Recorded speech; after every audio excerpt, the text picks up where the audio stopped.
Have you ever really stopped to think about what's happening, legally speaking, when you do something as simple as handing your car keys to a valet or dropping off a watch for repair?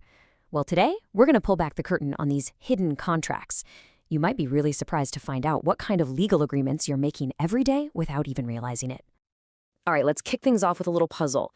Think about these three totally different situations, okay?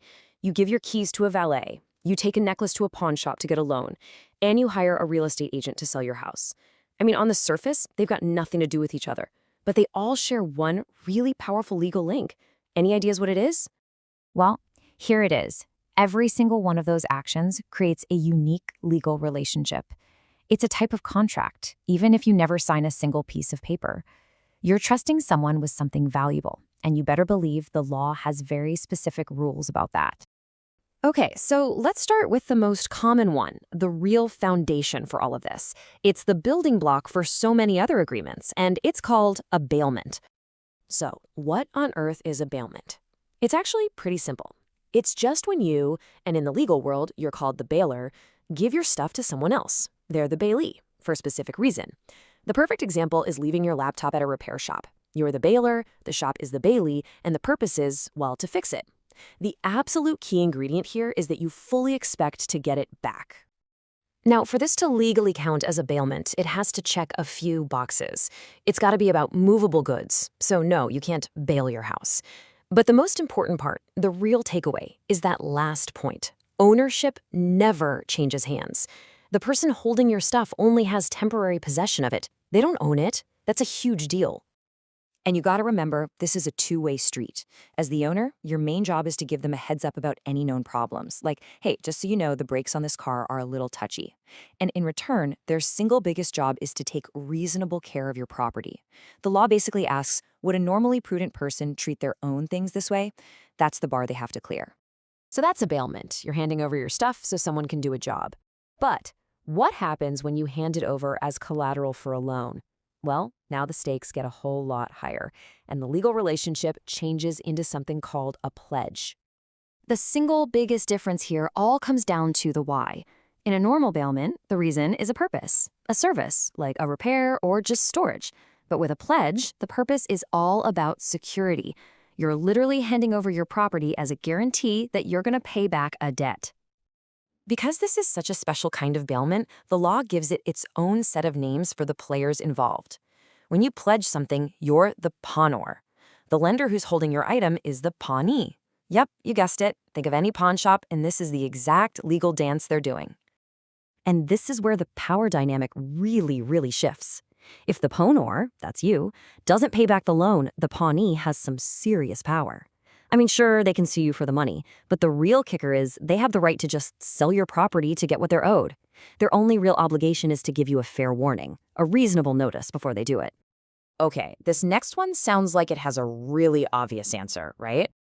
How could you possibly offer something as security if it's not even yours? But you know where this is going. The law has a few surprising curveballs up its sleeve. And believe it or not, the answer is sometimes yes. It's wild. For instance, a mercantile agent, that's like a professional dealer you've trusted with your stuff, can actually make a valid pledge under certain conditions. And why on earth would the law allow that? It's really to protect innocent people, the pawnees, who are acting in good faith and have no reason to think they aren't dealing with the real owner.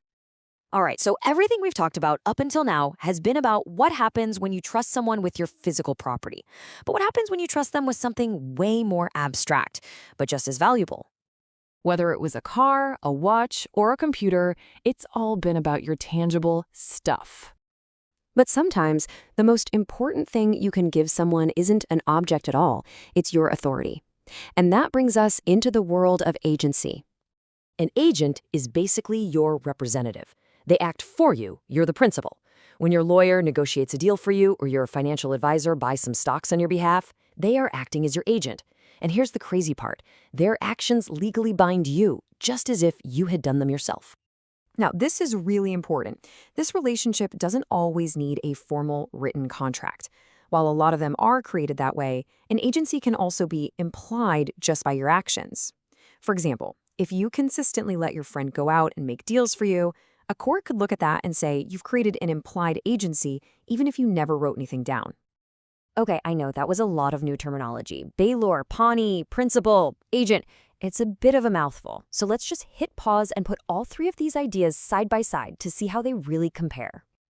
Here is the absolute simplest way to remember all this. Bailment and pledge are both about your goods. The only difference between them is the purpose. Is it for a service or is it for security? Agency, on the other hand, is the odd one out. It has nothing to do with your goods. It is all about entrusting someone with your power to act for you. And understanding these differences is so critical because each of these relationships comes with a totally unique set of rates, responsibilities, and risks for everyone involved. So usually you can think of an agent as a kind of legal shield.